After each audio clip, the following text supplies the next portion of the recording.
ሰላም ጤና ይስጥልኝ እንደምናችሁ ዶክተር ሸምሴ ነኝ። ጥያቄዎቻችሁን እየመለስኩ ነው ማለት ነው። በተለይ ብዙ ሰው እየጠየቀኝ ያለው ስለ ስነ ተዋልዶ ጤናና እንደዚሁም ደግሞ ስለ ከግንኙነት ጋር በተያያዘ ነው ማለት ነው። ብዙ ወንዶችና ሴቶች በውስጥ መስመርም እየጠየቁኝ ነው ማለት ነው። ዛሬ ጠያቂያችን ምን አለች መሰላችሁ? አረ ዶክተር የሴቶች በኩልስ ያለውን ችግር እባክህ ንገረኝ። ማለት መጀመሪያ ላይ ደስታ አለኝ፣ ከዛ በኋላ ግን ገባ ወጣ እና መጨረሻ ላይ ደስታ የለም የሚል ነው። እንግዲህ መጨረሻ ላይ በደስታ ሲቋጭ ነው ግንኙነት ደስ የሚለው ማለት ነው።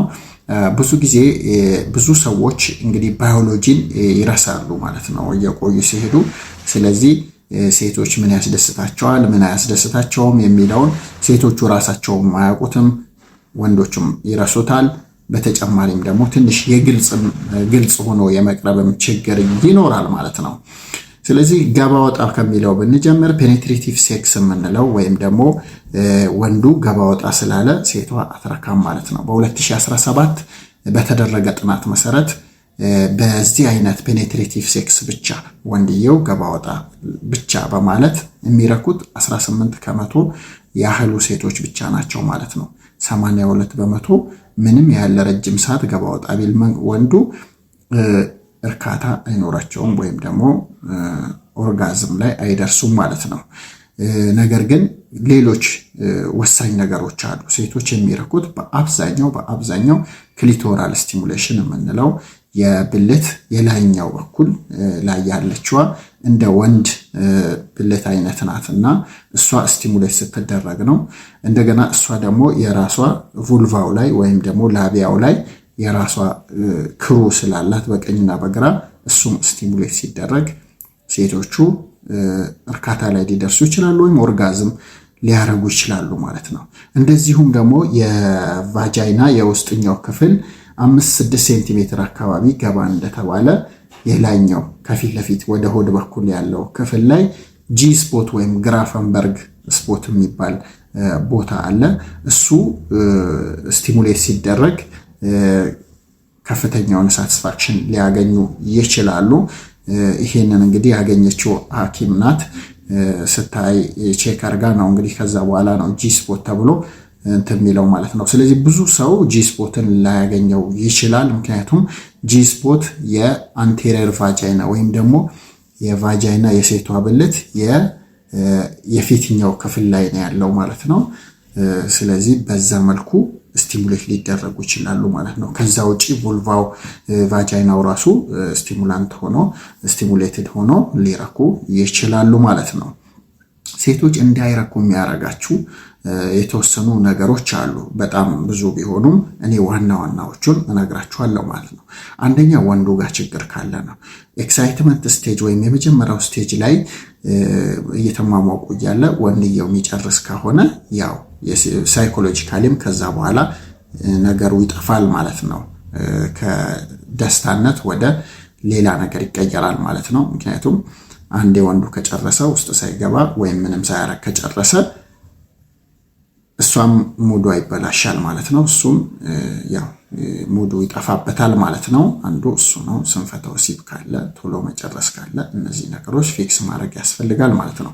ሁለተኛው የሪሌሽንሺፕ ኢሹ ካለን ያልተፈታ ችግር በመሃላቸው ካለ እንደዚሁ ኤክሳይትመንት ስቴጁ እሷ ኤክሳይትድ ላትሆን ትችላለች ወይም አንዳቸው ላይሆኑ ይችላሉ። በዛን ጊዜ ዝግጁ ሆኖ ለተፈለገለት የደስታ ምንጭ ላይሆን ይችላል ማለት ነው። ከዛ ውጪ ግን ሰውነትን አለማወቅ ብዙ ሴቶችም ሆነ ወንዶች የትኛው አካባቢ ነው በጣም ኢሮጀነስ የሆነው ወይም ደግሞ በጣም ሴትዮዋን በጣም ሆት የሚያረጋት ኦን የሚያረጋት የትኛው ጋር ነው የሚለውን በደንብ ካለማወቅ ነው። ክሊቶሪን ብዙ ሰው ላያቅ ይችላል፣ ጂ ስፖት ላያቅ ይችላል። እንደገና ደግሞ ሴቷ ምን ያስደስተኛል የሚለውን ማወቅ አለባት ብቻ ሳይሆን ማሳየት አለባት። በተቻለ መጠን ግንኙነት እያደረጉ በቆዩ ቁጥር ሰዎች እየተጣጣሙ የሚሄደው ለዛ ነው። ምክንያቱም የምትፈልገውን እያወቀ ስለሚሄድ ማለት ነው። አንዳንድ ሴቶች የጡት ጫፍ ሲነካኩ በጣም ስቲሙሌትድ ይሆናሉ። አንዳንዶቹ ደግሞ የጡት ጫፍ ምንም ከጆሮ የተለየ ላይሆን ይችላል። እንደዚሁ ደግሞ ክሊቶሪ ግን ለአብዛኛው ሴት ክሊቶራል ስቲሙሌሽን ያነቃቃቸዋል ማለት ነው። እንደዚሁ ጂ ስፖት ያነቃቃቸዋል። እነዚህ ነገሮች ማወቅ ያስፈልጋል ማለት ነው። ከዛ ውጪ ግን ይሄ ነገር መሰናክል የሚሆኑ ነገሮች ሌላኛው ህመም ካለ ነው። ሴቷ በተለያየ በኢንፌክሽን ሊሆን ይችላል፣ በማፀን ውሃ መቋጠር ሊሆን ይችላል፣ በማዮማ ወይም ደግሞ በማፀን እጢ ሊሆን ይችላል። በተለያየ ምክንያት ሴቷ የሚያማት ከሆነ እንደዚሁ ኦርጋዝም ወይም ደግሞ እርካታ ላይ ላደርስ ትችላለች። እንደዚሁ ሳይኮሎጂካል ጫና መጨናነቅ ካላት እንደዛው ላትደርስ ትችላለች። በተጨማሪም እኛ ሀገር በስፋት ያለው ያው ፊሜል ሰርከምሲሽን ወይም የሴቶች ግርዛት ነው። ሴቶች ሲገረዙ እንግዲህ በአብዛኛው ክሊቶሪው ነው የሚቆረጠው፣ ክሊቶሪም ጫፉ ነው የሚቆረጠው ማለት ነው። ነገር ግን አንዳንድ ካልቸር ላይ፣ አንዳንድ ብሔር ላይ፣ አንዳንድ ሃይማኖት ብዬ እንግዲህ አልቀላቅልም፣ አንዳንድ ጎሳ ላይ ክሊቶሪው ሙልጭ ተደርጎ ይቆረጣል። እንደዛውም ደግሞ ከላቢያ ማይኖራው ራሱ ይቆረጣል ማለት ነው። እንደዛ በሚሆን ጊዜ በጣም በከፍተኛ ሁኔታ ስሜታቸው ይቀንሳል ማለት ነው። ያም ሆኖ ግን ጂስፖት ስላለ ጂስፖቱን በመነካካት እርካታ ላይ እንዲደርሱ ማድረግ ይቻላል ማለት ነው።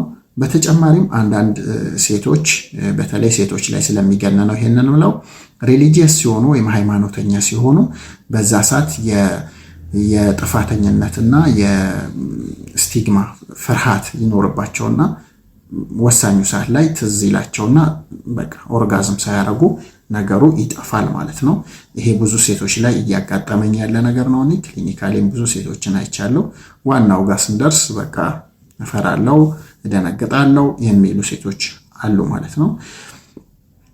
ይሄ ሁሉ ተደርጎ እንግዲህ አንድ ወንድ ሴቷን አርክቻታለሁ ማለት ይችላል ወይ? አጭሩ መልስ አይችልም ነው። ለምን መሰላችሁ? ከ35 እስከ 50% ሴቶች ፌክ ኦርጋዝም ያደርጋሉ። ፌክ ኦርጋዝም ማለት እሱን ለማስደሰት ብቻ ድምፅ ማሰማት ሊሆን ይችላል፣ የተለያዩ ነገሮችን ሊያደርጉ ይችላሉ። ነገር ግን ኦርጋዝም ወይም ደግሞ እርካታ ላይ ላይደርሱ ይችላሉ ማለት ነው።